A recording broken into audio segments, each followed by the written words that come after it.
1 এবং 8 জন্মদিন অপেক্ষা মরণ দিন ভালো। কার্যের আরম্ভ হইতে তাহার অন্ত ভালো। কাজের আরম্ভ হইতে তাহার অন্ত ভালো। জন্মদিন অপেক্ষা মরণ দিন ভালো। এমন বাইবেল আমাদের শিখায়। এমন বাক্যের উপরে নির্ভর করে আমি কিছু বিষয় নিয়ে আপনাদের কাছে বলতে চাইছি।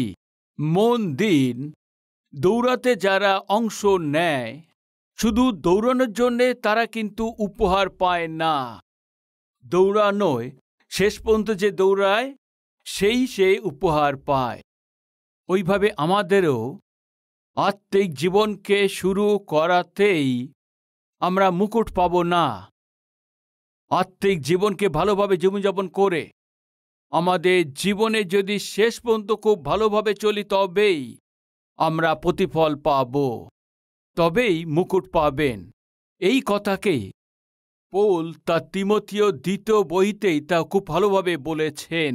পৌল বলেছেন, তোমাদের জন্য একটা মুকুট রাখা হয়েছে। কি আছে মুকুট? কেন আছে মুকুট? আসুন বাক্য থেকে দেখি। দ্বিতীয় তিমথিয় পুস্তকে ওর 4 অধ্যায় 7 পদ থেকে পড়ছি। আমি উত্তম যুদ্ধে প্রাণপণ করিয়াছি, নির্ভীত পথের শেষ পর্যন্ত দৌড়িয়াছি, বিশ্বাস রক্ষা করিয়াছি। এখনো অবধি আমার নির্ভীত ধার্মিকতা মুকুট তোলা রইয়াছে। বলছে ধার্মিকতা মুকুট আমাদের জন্য তোলা রাখা হয়েছে। কেন রাখা হয়েছে? কেন না আমাদের দৌড় পূর্ণ করেছি। আমি দৌড়াচ্ছি তা বলছি না। আমি দৌড়ানো খুব ভালো করে শুরু করেছিলাম তা বলছি না। আমি ভালোভাবে দৌড়িয়েছি তা বলছি না। আমি আমার দৌড়কে ভালোভাবে পূর্ণ করেছি। আমি যেটা দৌড়িয়েছি সেটা আমি খুব ভালোভাবে শেষ করেছি। যে আত্মিক ক্ষেত্রে আমি দৌড়াচ্ছি, না হয় আত্মিক জীবনযাপন করছি, বাক্য অনুসারে চলতে হবে এবং দৌড়াতে হবে।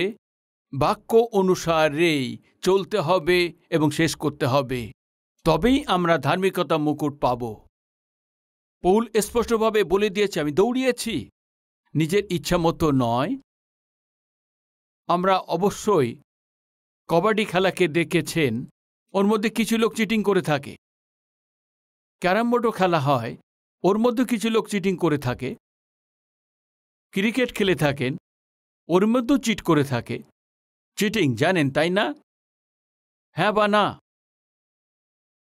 বলার মানে বিনা নিয়মে বা নিয়মের বাইরে এসে ওর নিয়মে, ওদের পদ্ধতিতে, নিজের হিসাবেতেই এমনভাবে নিজের নিয়মে খেলা করা কোনো খেলা জয়ী হয় না। নিজের ইচ্ছা মতো চলা এটা জীবন নয়। এইভাবে আত্মিকতার জীবনে আপনি নিজের মতো চলবেন, এটা আত্মিকতা নয়। পৌল বললেন, আমি দৌড়িয়েছি আর ভালোভাবে দৌড়িয়েছি, নিয়ম অনুসারে দৌড়িয়েছি, সিদ্ধান্তে নির্ভর করে দৌড়িয়েছি। আর আপনার কোনো খেলাতে কোয়ালিফাই হতে হয়তো নিয়মের মধ্যে খেললেই আপনি কোয়ালিফাই হবেন। আর যদি আপনি নিয়মের বিরুদ্ধে গিয়ে খেলা করেন, আপনাকে বার করে দেওয়া হবে। কেউ যখন ফুটবল খেলে তার ধ্যান সম্পূর্ণ ফুটবলে থাকতে হবে। এটা ছেড়ে দিয়ে কারো কাছে এসে কাউকে ফেলে দেওয়া, কেউ খেলছে সে বল নিয়ে তাকে জোর করে এসে তাকে নিচে ফেলে দেওয়া, পা দিয়ে তাকে নিচে ফেলে দেওয়া, এটাকে ফাউল বলে থাকে। এরম খেলোয়াড়কে কি করে থাকে? রেড কার্ড দেখায়। কেন? সে যে নিয়মের মধ্যে সে খেলা করেনি, ও ফাইটিং করেছে, সংঘর্ষ করেছে। খেলায় ওতে জয়ী হতে হবে, ও চেষ্টা করেছে, কিন্তু ও নিয়মের কোনো কিছু না রেখে ও খেলা করেছে, এই জন্য ওকে তাকে বাইরে রেখেছে। প্রিয় ভাই ও বোনেরা, জীবনে একটা লড়াই। প্রতিদিন শয়তান থেকে লড়তে হয়, প্রতিদিন শারীরিক লালসা থেকে লড়তে হয়, প্রতিদিন আমাদের প্রলোভন থেকে লড়তে হয়। বেশিরভাগ আমাদের শরীরের ভিতরেই এই লড়াই হয়ে থাকে। অনেকবার ওই লড়াই আমাদের পরিবারের মধ্যে হয়ে থাকে। স্বামী স্ত্রীর মধ্যে ঝগড়া, সেবা কাজেতে ঝগড়া, মণ্ডলীতে দ্বন্দ্ব, মণ্ডলীর লোকদের সঙ্গে ঝগড়া, মণ্ডলী পালকের সঙ্গে দ্বন্দ্ব, অসুখের সঙ্গে যন্ত্রণায়, অর্থনৈতিক সংকটে যন্ত্রণা, ভাই ও বোনের মধ্যে ঝগড়া, আত্মিকতার মধ্যে যন্ত্রণা, এমন অনেক ধরনের লড়াই, এই সংঘর্ষকে আমরা প্রতিদিন আমাদের জীবনে দেখতে পাই। আর এই সংঘর্ষ থেকে আমাদের জয়ী হতে হয়তো বাক্য অনুসারেই আপনাকে জীবনযাপন করতে হবে।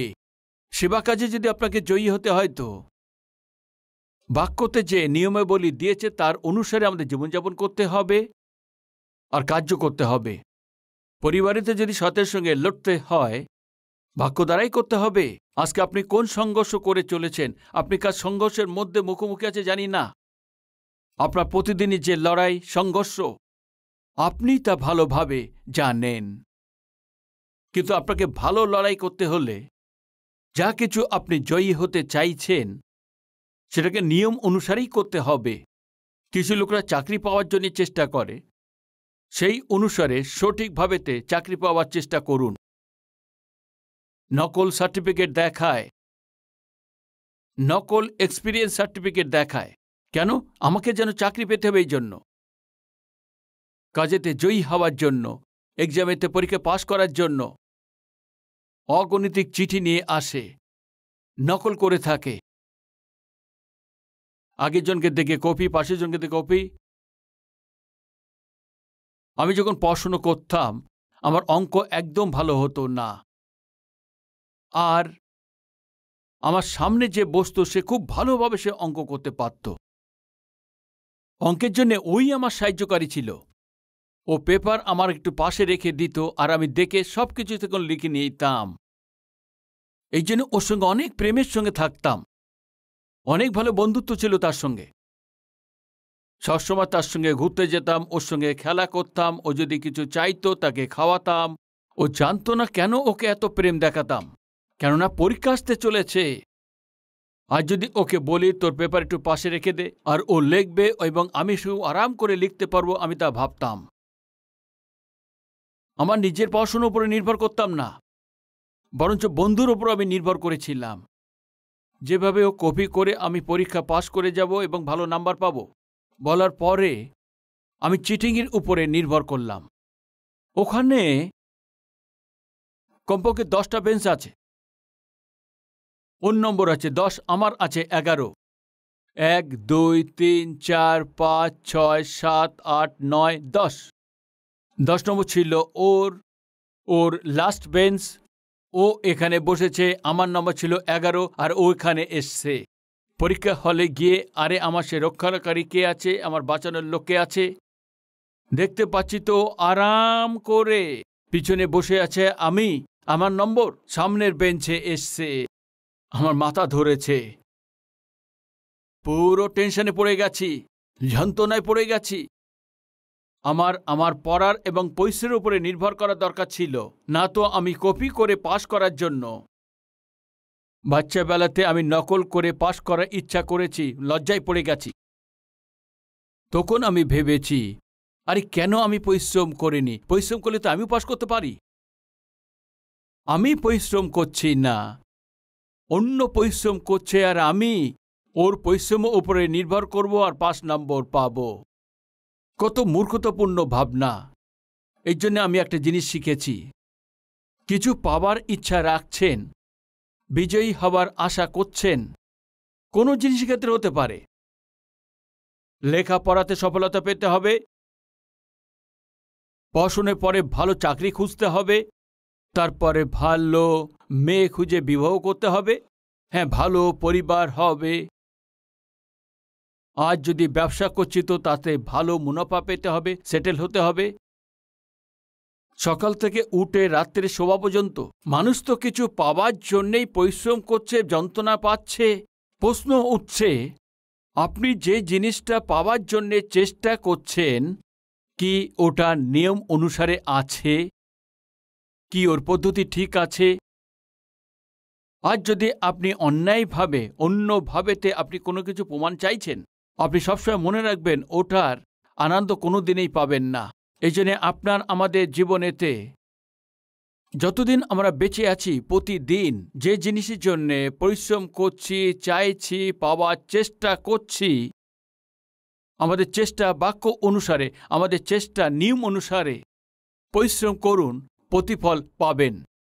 পৌল তিমোথেকে বললেন, আমি ভালোভাবে দৌড়িয়েছি, আমি আমার দৌড়কে পূর্ণ করেছি, আমার বিশ্বাসকে হারিয়ে ফেলিনি। কিছুদিন ভালো জীবনযাপন করেছি, কিছুদিন আর্থিক জীবনযাপন করেছি, আমার বিশ্বাসকে ঝুঁকিতে রেখে দিয়ে পাপী কাজ করতে গিয়ে নিজের জীবনকে নষ্ট করেনি। ঈশ্বর যে আত্মিকতা দিয়েছে সেটা আমি রক্ষা করেছি। প্রভু যে বিশ্বাস দিয়েছে আমি সুরক্ষিত রেখেছি। ঈশ্বর যে আমার উপরে যে বিশ্বাস রেখে দিয়েছে সেটা আমি কম হতে দেইনি। প্রিয় ভাই ও বোন, এই জন্য ঈশ্বর আমাদের সেই জীবন মুকুট দেবেন।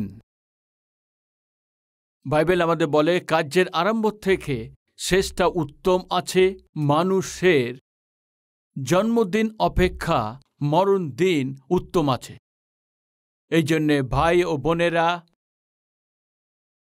এই জগতের যাত্রা আপনার জন্ম দিয়ে শুরু হয়েছে, আর এই যাত্রা মৃত্যু দিয়ে শেষ হবে। জন্মের ব্যাপারে আপনি কি আগেই জানতেন? এখানে এই শিশু জগতে কখন জন্মগ্রহণ নেবে শিশু কি আগে জানতেন? আরে আমি এই সময় জন্ম নেব। হ্যাঁ, হয়তো আমি মাকে বলছি, মা মা আমি আসছি।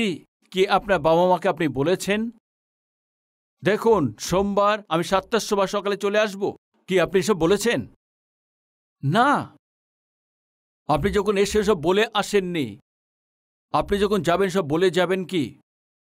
যেভাবে আপনি না বলে এই জগতে এভাবে এসছেন, ওইভাবে আপনি একদিন হঠাৎই না বলে এই জগৎকে ছেড়ে আপনি চলে যাবেন। এই জন্যেই বাইবেল বলে, আপনার জন্মদিন অপেক্ষা মৃত্যু দিন ভালো আছেন। কিন্তু আপনি কিভাবে মরতে চলেছেন, কোন অবস্থায় আপনি মরতে চলেছেন, এ ব্যাপারে অবশ্যই ভাববেন। কেননা আপনার মৃত্যুতে যাবার আগে আত্মিক জীবন তৈরি করে কে আপনি স্বর্গে যাবেন না আপনি নরকে যাবেন। গীত সংগীতে দাউদ বলেছেন, পাপের থেকে আমার মায়ের সঙ্গে গর্ভধারণ করেছি। এর মানে নয় পাপ করে জন্ম নিয়েছেন। আমরা যখন জন্ম নেই, জন্ম হতেই আমরা পাপের মধ্যে পাপ নিয়ে জন্ম নেই। এমন পাদ্রী সাহেব আপনি কি করে বলতে পারেন যে শিশু এখন জন্ম নিয়েছেন ও কিভাবে পাপ করতে পারে? মন দিয়ে শুনুন, আদম হাওয়া যে ফলকে বারণ করেছিল সেটা খেয়েছিল, ওরা অভিশপ্ত হয়েছিলেন। ওরা দুজন যখন অভিশপ্ত হয়ে গেলেন, স্বামী স্ত্রী যখন অভিশপ্ত হয়ে গেলেন, ওই অভিশাপ ওদের সন্তানদের উপরে চলে এসছে। উদাহরণ, আমার পকেটে পয়সা ব্যাগ আছে, আমি হঠাৎ একটা পুকুরে ডুবে যাচ্ছি। আমি পুকুরে ডুবে গেছি আর আমি ভিজেও গেছি। আপনি বলুন যে পকেটে আমার পয়সার ব্যাগ আছে, ওটা ভিজবে কি না? মনে করুন আপনি বাপ্তিস্ম নেওয়ার জন্য আপনি জলেতে নেমেছেন, আপনার পকেটে মানি ব্যাগ আছে, কি আপনি ভিজবেন না আপনার পকেটে পয়সা সে ভিজবে? ওইভাবেই আদি দম্পতি অভিশপ্ত হয়েছে, এই জন্য ওদের দ্বারা যে জন্ম নিয়েছে বাচ্চারাও অভিশপ্ত হয়েছে। এই জন্য মানুষের জন্ম পাপেতেই হয়। পাপ করে তাই সে পাপী হয়নি, পাপী আছে এই জন্যই পাপ করেন। এই জন্যই দাউদ বলেছেন, পাপের সাথেই আমি মায়ের গর্ভে আছিলাম।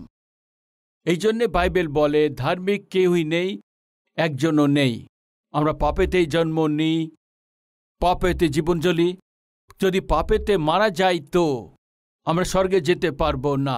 কোথায় যাব? নরকে। পালকবাবু, যদি পাপেতে আমরা জন্ম নেই, পাপেতে চলি, তাহলে তো পাপেতেই মরব। আর পাপে যদি মরে তাহলে তো সে নরকেও যাবে। ইয়েস, হচ্ছেও ঠিক এরকমই। যে পাপে জন্ম নিয়েছে, যে পাপেতে জীবনযাপন করেছে, আজ যদি পাপেতে মৃত্যুবরণ করে সে নরকেই যাবে। আপনি এইভাবে মারা যাচ্ছেন কারণ ঈশ্বরকে গ্রহণ করেননি। এই জন্য আপনি পাপেতে জন্ম নিয়েছেন, জীবনযাপন করেছেন, কিন্তু পাপেতে যাতে না মরেন, এই জন্যে স্বয়ং যীশু খ্রিস্ট এই জগতে এলেন। জানেন কি কেন এসছে? আর যদি আপনি পাপে মরেন তাহলে নরকে যাবেন, কিন্তু ওই পাপ যদি আপনাকে ক্ষমা করা হয় তো আপনি নরকে নয় কিন্তু স্বর্গেতে যাবেন। এর জন্য প্রয়োজন আছে যেন আপনি মৃত্যুর আগে তা পাপ ক্ষমা পান। আপনি পাপের জন্য অনুতপ্ত করেছেন তো? আজ যীশুখ্রিস্ট ক্রুশের মৃত্যুর বিশ্বাসের দ্বারাতে আপনি ওই নরকের দণ্ড থেকে বাঁচতে পারবেন। একটা উদাহরণ, আপনি নিজে নিজেই আপনজন থেকে 1 লাখ টাকা ধার নিয়েছেন। আপনি বললেন 1 মাস পর আমি ফিরিয়ে দেব। যখন ফিরিয়ে দেওয়ার সময় এসে ফিরিয়ে দিতে চায় না 100-র মধ্যে 90 জন। যখন পয়সা দরকার থাকে কত প্রেম দিয়ে, কত বিশ্বাসের সাথে তাকে বিশ্বাসযোগ্য হয়ে তার সঙ্গে কথা বলেন, কিন্তু পয়সা নেবার পর যেদিন পয়সা ফিরিয়ে দেওয়ার দিন আসে, যখন ওই সময় আসে, আপনার হাবভাব পাল্টে যায়, আপনার চরিত্র পাল্টে যায়, এই পর্যন্ত কি আপনার ফোনের নাম্বারও পাল্টে যায়।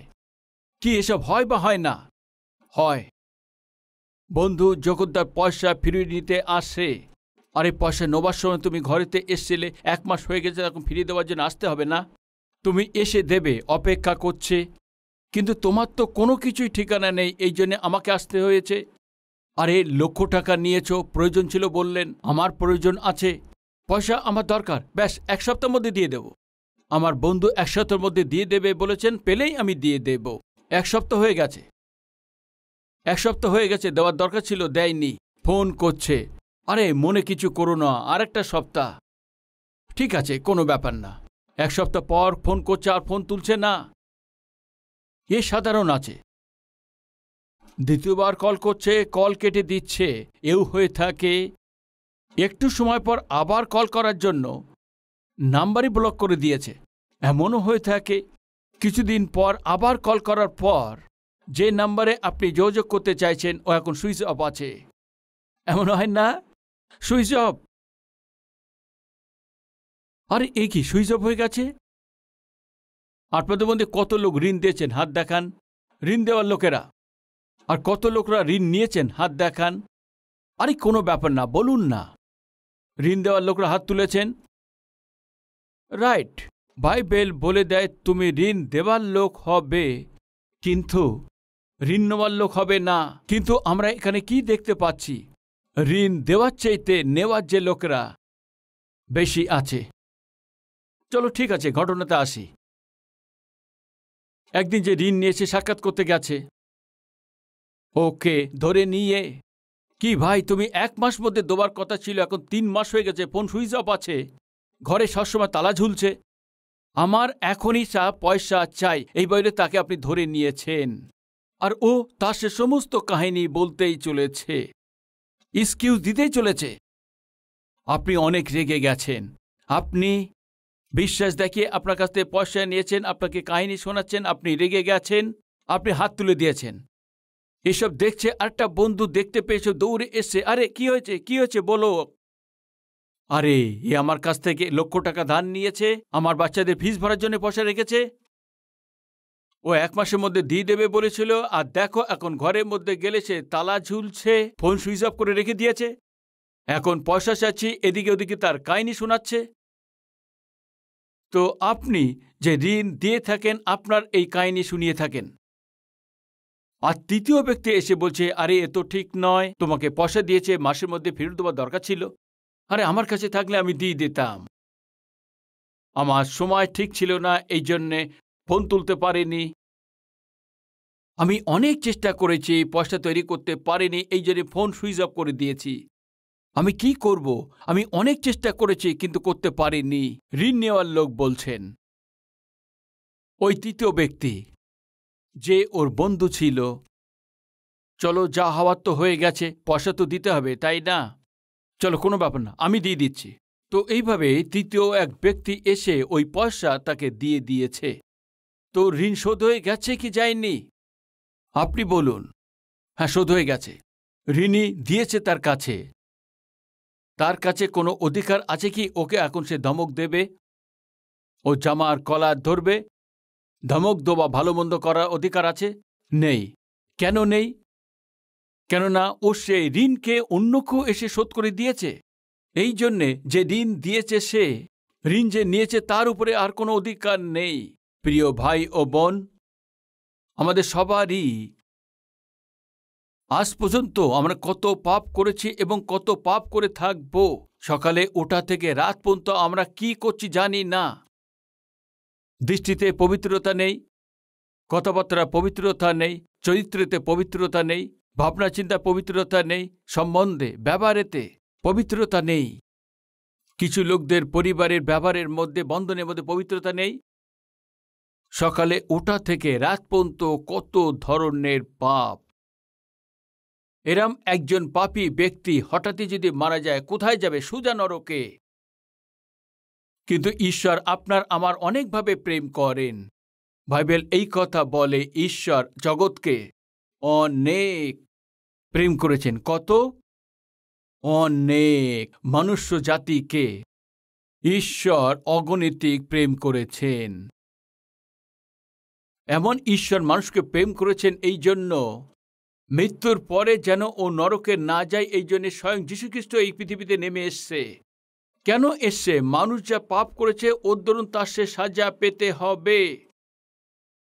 আর ওই সাজা নরক আছে, মানুষ তা সহ্য করতে পারবে না। এই জন্য যেমন ওখানে তৃতীয় ব্যক্তি এসে, ভালো হয়েছে ও যে ঋণ নিয়েছে সে ঋণকে শোধ করে দিয়ে, ঋণ দিয়ে সে ঋণ দিয়েছে তা থেকে মুক্তি করে, ওইভাবে যীশুখ্রিস্ট আমাদের জন্য এসে আর পাপের জন্য যে সাজা যে মানুষের উপরে আসতো সে সব কিছু ওনার উপরে নিয়ে মানুষের সাজা ওর উপরে নিয়েছে। এই জন্য সাজা যে পাবো আপনি এবং আমি রক্ষা পাচ্ছি।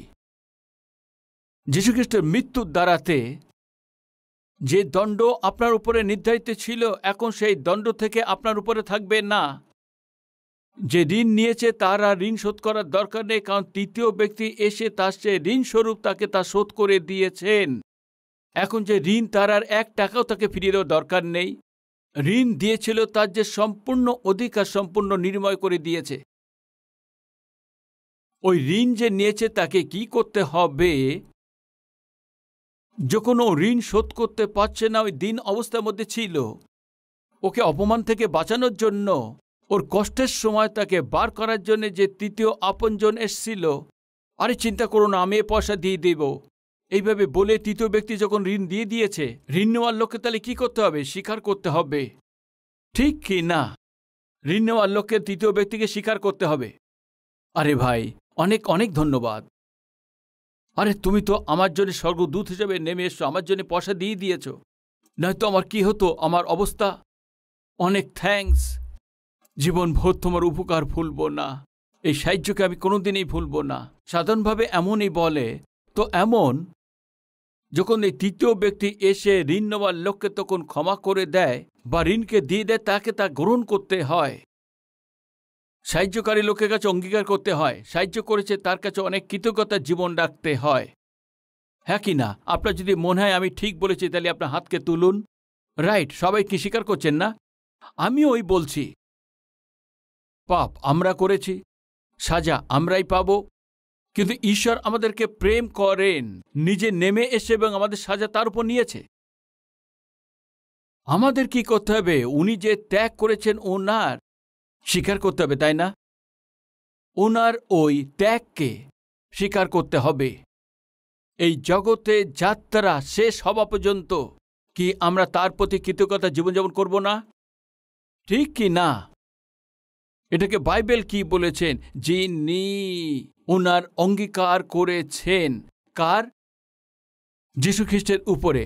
যোহন 1:12 কি লেখা আছে? কিন্তু যত লোক তাকে গ্রহণ করিল, সেই সকলে যাহারা তাহার নামে বিশ্বাস করে, তাহাদেরকে তিনি ঈশ্বরের সন্তান হইবার ক্ষমতা দিলেন। কি লেখা আছে? তিনি ঈশ্বরের সন্তান হবার অধিকার দিয়েছেন। অর্থাৎ ওনার নামের উপরে বিশ্বাস করে যে কেউ যীশুখ্রিস্টের নামের উপরে বিশ্বাস করে, সে ঈশ্বরের সন্তান হবার ক্ষমতা লাভ করে। আর যদি ঈশ্বরের রাজ্যে গিয়ে আমাদের বসবাস করতে হবে, তাহলে তার সন্তান হতে হবে। আর তার সন্তান হবার জন্য এই পৃথিবীতে একই রাস্তা আছে, আর এই আছে কি? যীশুখ্রিস্টকে উদ্ধারকর্তা রূপেতেই গ্রহণ করতে হবে। যীশু খ্রিস্টকে উদ্ধারকর্তা হিসেবে গ্রহণ করা ছাড়া আপনি স্বর্গেতে পৌঁছাতে পারবেন না। প্রভু যীশু খ্রিস্ট যে ত্যাগ করেছে তার উপরে বিশ্বাস ছাড়া আপনার পাপময় জীবনকে প্রভুর হাতে সমর্পণ করে প্রভু যীশু খ্রিস্ট যে নতুন জীবন দেয় সেটা যদি গ্রহণ না করেন আপনি স্বর্গে যেতে পারবেন না।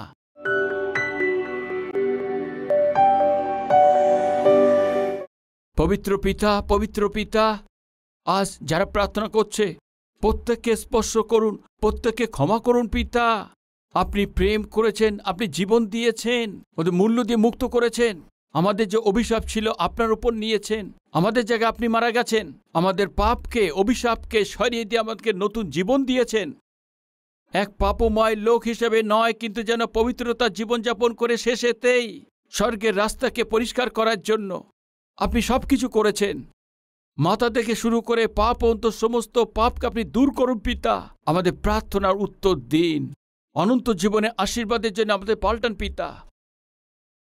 জীবন পুস্তকে প্রত্যেকের আপনি নাম লিখুন পিতা। আজকে এখানে যতজন প্রার্থনা করছে তাদের একটি নতুন নতুন ভাবনা, নতুন চিন্তাটা দিন পিতা। কার্যের শুরু থেকে অন্ত ভালো আছে, জন্মদিন অপেক্ষা মৃত্যুদিন ভালো আছে পিতা। আমাদের মৃত্যুর দিন আমাদের জন্য ভালো আছে। মন্দতা নয়, আমরা যেন স্বর্গে পৌঁছতে পারি, নরকেতে নয়। প্রার্থনা করছে প্রত্যেকজনকেই জীবনভর আপনার সন্তান হয়ে জীবনে অনুগ্রহ ওকে দিন পিতা। প্রার্থনা যিশুর নামেতে চাইছে, আপনি শুনুন, গ্রহণ করুন পিতা। আমেন।